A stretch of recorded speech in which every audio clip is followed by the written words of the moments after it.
Berarti selama kita hidup berarti masih ada catatan rezeki untuk kita. Nah, begitupun rumah tangga, sendiri aja rezekinya ada, apalagi rumah tangga. Pertanyaannya, Ustadz, waktu saya belum rumah tangga rezeki saya lancar, tapi setelah rumah tangga kenapa ada masalah? Ada nggak yang begitu? Ada nggak? Jelas nggak cara berpikirnya? Sendiri aja rizkinya ada. Kan harusnya kalau kita udah menikah rizkinya tambah baik kan? Nah pertanyaannya kenapa? Kan kata Ahilman kalau rumah tangga rizkinya tambah baik, tapi yang ada malah tambah nggak baik. Gimana cara memahaminya ini? Boleh jadi ada penghalang rezeki dalam rumah tangga kita. Karena hidup rumah tangga itu berdua, berarti ketersalingan dengan pasangan kita. Itu menentukan. Tulis 9 penghalang rezeki di rumah tangga. Jadi bahan evaluasi untuk kita. Kira-kira rumah tangga kita tuh masuk kategori ini enggak? Khawatirnya jadi bagian yang menghalangi rumah tangga kita dari rezeki yang Allah berikan. 1. Kurang bersyukur dan sering mengeluh. 1 apa? Kurang bersyukur dan sering mengeluh. Ustaz tanya, yang sering mengeluh suami atau istri? Jawab. Yang sering mengeluh suami atau istri? Maka mohon maaf, bunda sayang, teteh sayang, boleh jadi yang menghambat datangnya rezeki ke suami kita karena mengeluhnya kita terhadap rezeki yang Allah berikan kepada kita. Hati-hati ya.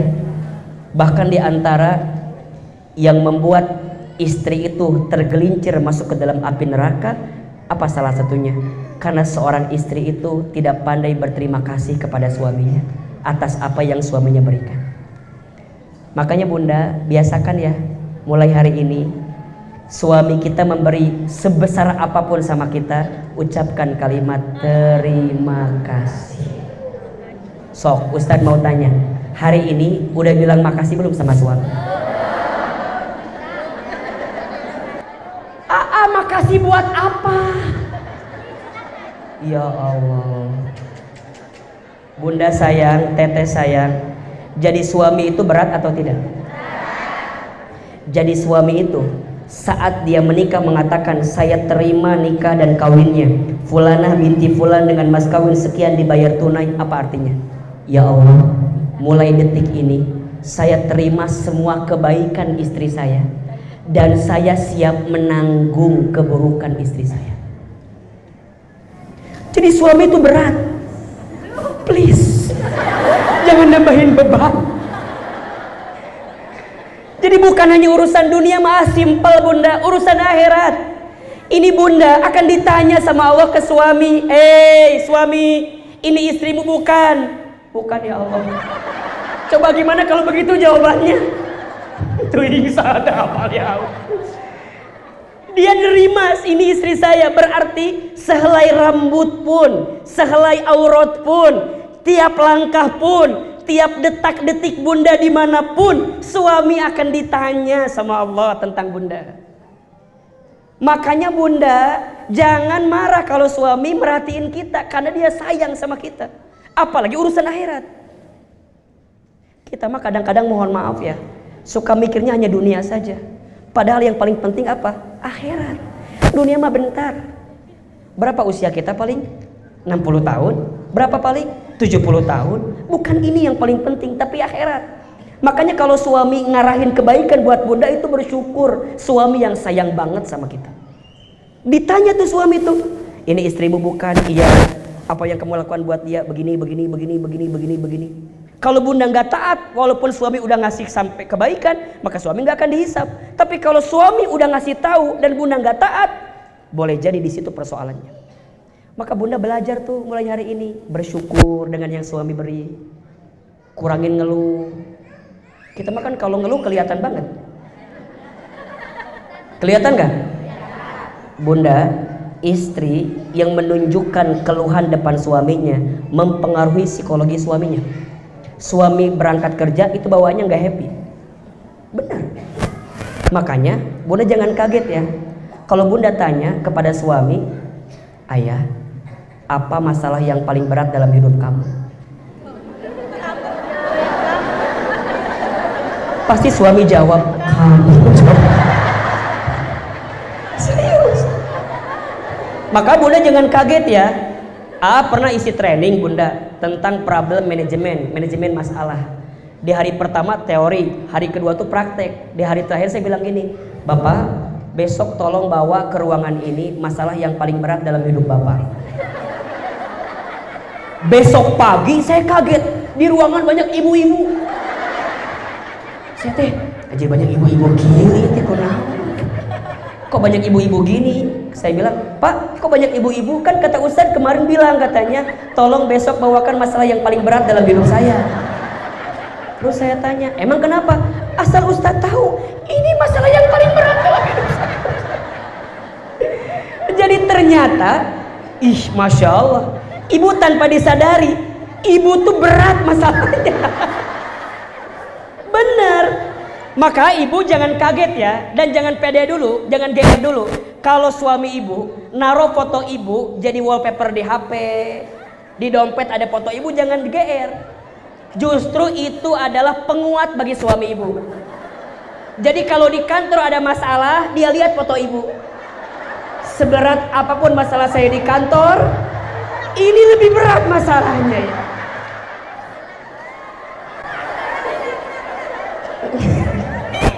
Makanya Ahilman fotonya foto keluarga, foto istri saya di sini.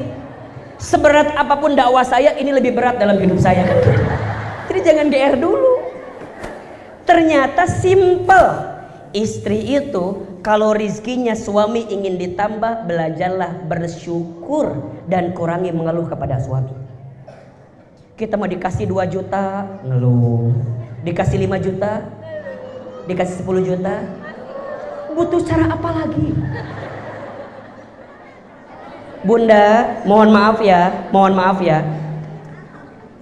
Uang banyak itu tidak menjamin kebahagiaan. Apalagi nggak punya uang. Pasti itu mah udah pasti. Orang kaya banyak gak yang gelisah? Orang miskin gelisah? Jadi Ustadz bukan pada kaya miskinnya, tapi rada syukur kitanya. Betul nggak? Ustadz pernah lihat ada rumah gede segede alaihim. Gede segede alaihim, gede banget. Tapi rasanya tuh hampa. Ada nggak? Masuk tapi hampa gitu, hampa. Suami di mana, istri di mana, anak di mana? Hampa. Karena orientasinya apa? Banyak, tapi nggak ada rasa. Boleh jadi yang nikmat itu bukan yang banyak, tapi yang cukup. Yang apa? Pas mau beli rumah baru, renovasi rumah, ganti kendaraan, bayar SPP anak sekolah, mau umroh, jalan-jalan ke Turki. Lewih ya teman, cukup deh ya. Kalau punya rumah nggak usah gede-gede banget lah. Yang penting ada kolam renangnya. Bunda mau nggak ada kolam renang yang paling alami? Riverside. Rumah samping sungai itu. Riverside kan samping sungai kan. Langsung mau jaya. Tidak ada perawatan kolam renang. Kadang warnanya berubah, bisa coklat, bisa biru, bisa putih. Jadi ternyata Bunda sayang, Teteh sayang, rizki itu ya terhambat karena kurang syukurnya kita. Suami kalau pulang ke rumah disambut dengan wajah istri yang mengeluh, capek apa enggak? Assalamualaikum, ayah pulang. Kieu nonton Ikatan Cinta kieu.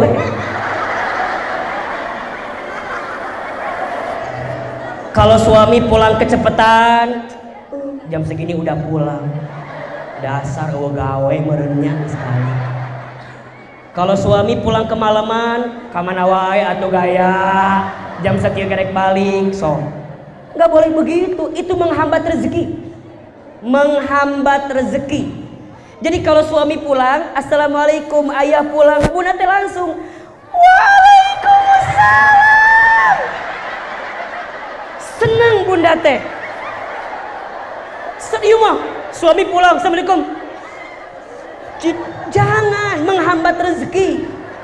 Kalau bunda nih nyambut suami, waalaikumsalam, ayah pulang, ambil tangannya, cium, cium, ambil tasnya, bunda tanya, tawarin, ayah mau mandi dulu, makan dulu, aku dulu. Kudu gitu ke suami teh. Dan di rumah bunda juga tunjukkan ekspresi bahagia, pakai pakaian terbaik di rumah teh. Iya mah gitu di imah teh. Meniliur atuh dah. Udah mah pakaiannya pakaian yang itu terus. Di dia tarason, di dia salon pas, di bau bawang. Liur coba. Udah mah penampilannya nggak benar, ngeluh, capek atuh bunda. Mendingnya kalau ngeluh teh kayak Pevita Pierce gitu, wajah teh cantik gitu nya. Kayak Luna Maya teh naon ngeluh ge da eta mah moal diceraikeun moal eta mah halus teuing eta. Keur mah pas-pasan. Siga nu heueuh wae ieu mah.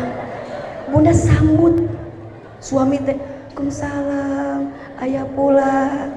Ayah, tadi gimana kerjanya?"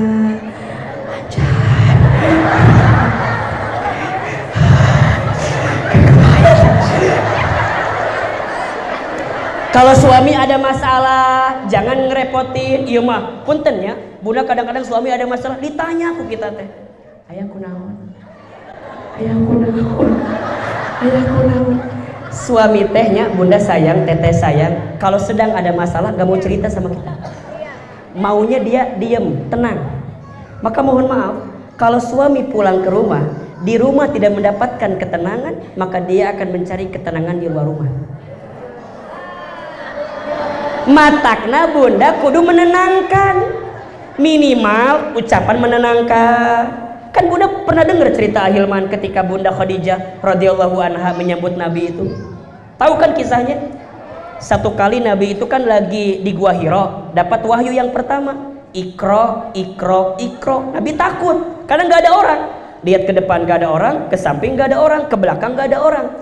Kebayanglah bunda lagi di rumah sendiri, ada yang manggil, "Ujul, ujul." Kan pasti merensiun, kita juga takut. Sama, Nabi itu ketakutan pas lihat ke atas ada Jibril yang datang. Apa kata Nabi? "Ma'an Nabi qari, aku tidak bisa baca." Maka Jibril kemudian selesaikan bacaan Al-Alaq 1-5 itu kan. Iqra bismi rabbikal ladzi khalaq, khalaqal insana min 'alaq, iqra wa rabbukal akram alladzi 'allama bil qalam 'allamal insana ma lam.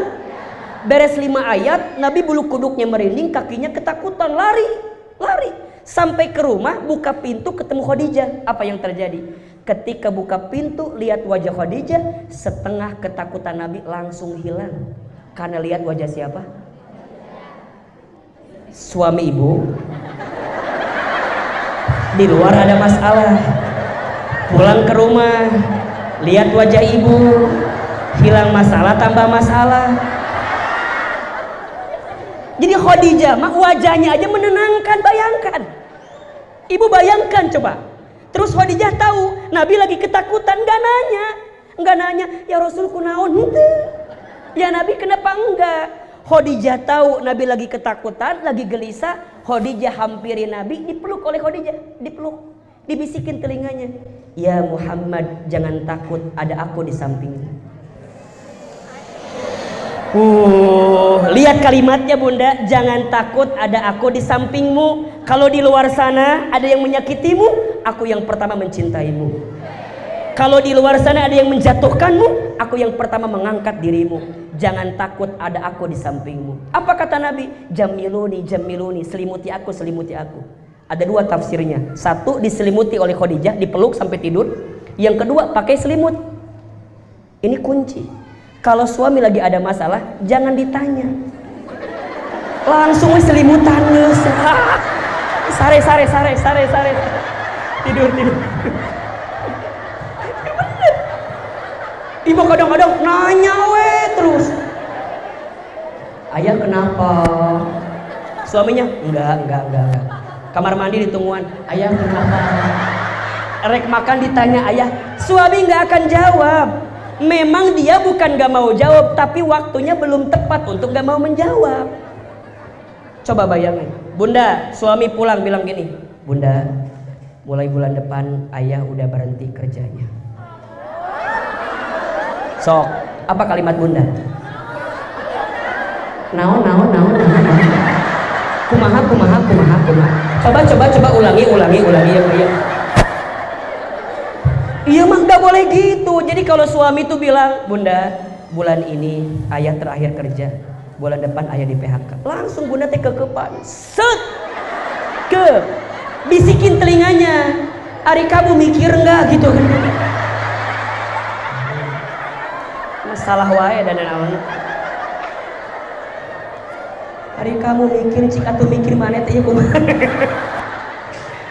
Bunda nggak boleh begitu.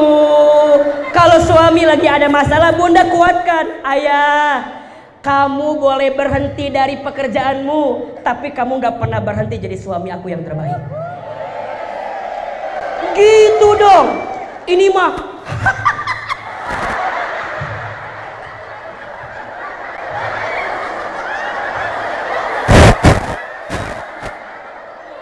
Ini mah kadang-kadang, Bunda, bulan ini ayah terakhir kerja.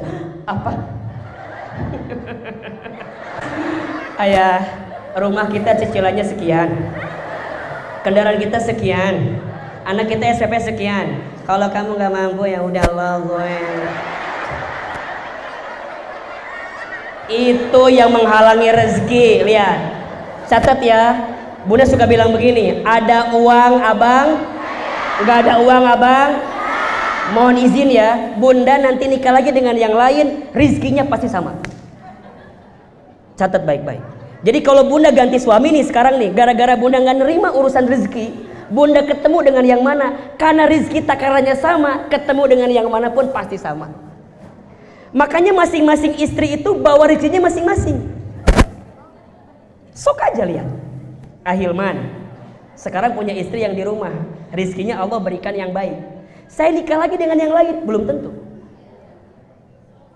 Makanya saya belum mau poligami.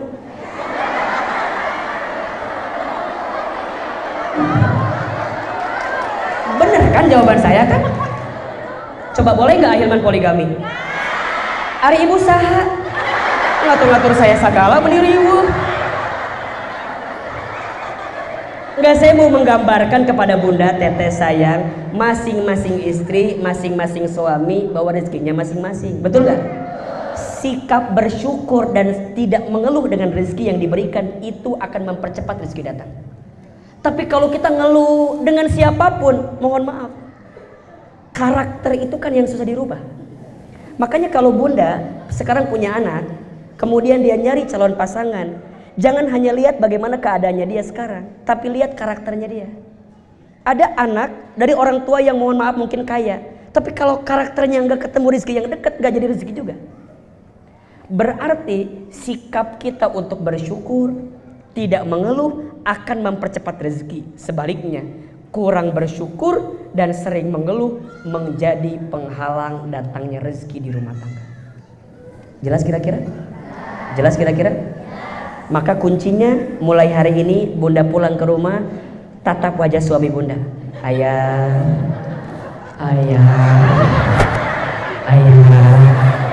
Kata Ahilman, aku harus bilang makasih sama ayah.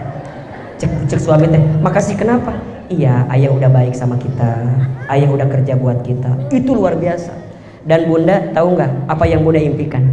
Istri yang paling bahagia itu istri yang saat nanti dia wafat, suaminya datang ke depan bilang gini, terima kasih sudah menyulatkan istri saya. Selama saya nikah dengan istri saya ridho. Dia adalah istri yang baik selama hidup dengan saya. Itu surga dibuka, silahkan. Makanya mulai hari ini Bunda pulang ke rumah suruh suami latihan sambutan. Udah oke, lancar sambutan.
Oke.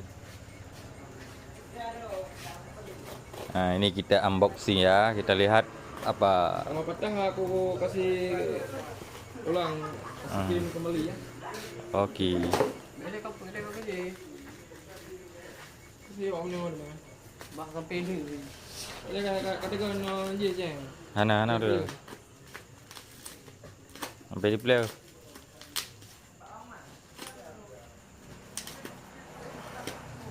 Kali. Salah ini. Pu silang iya. Salah. Hah? Salah. Oke silang iya.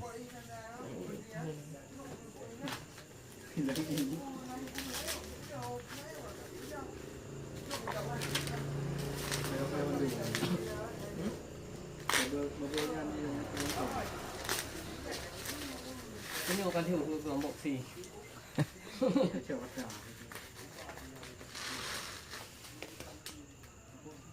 Ini betah mangnya rồi limi. Ulang. Satu kena aja. Shopee.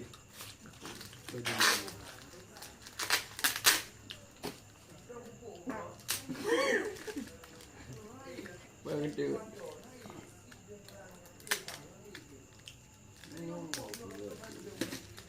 Ini mana ini?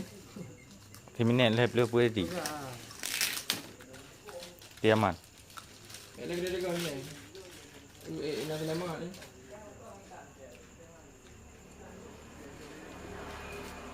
Lemak ni keren.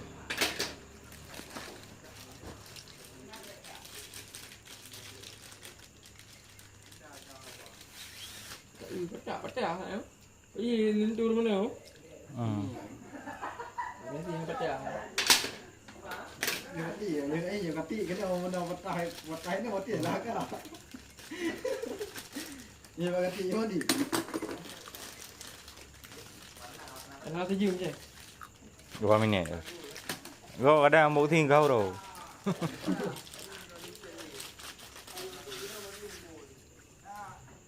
Ibu ujungnya yang pecah.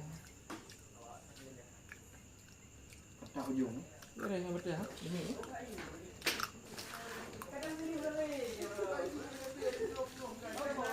Ni apa kena nang. Yang kena dengan euro itu. Dalam yang model siling juga. Kira sih. Aman. Ở đây, ok.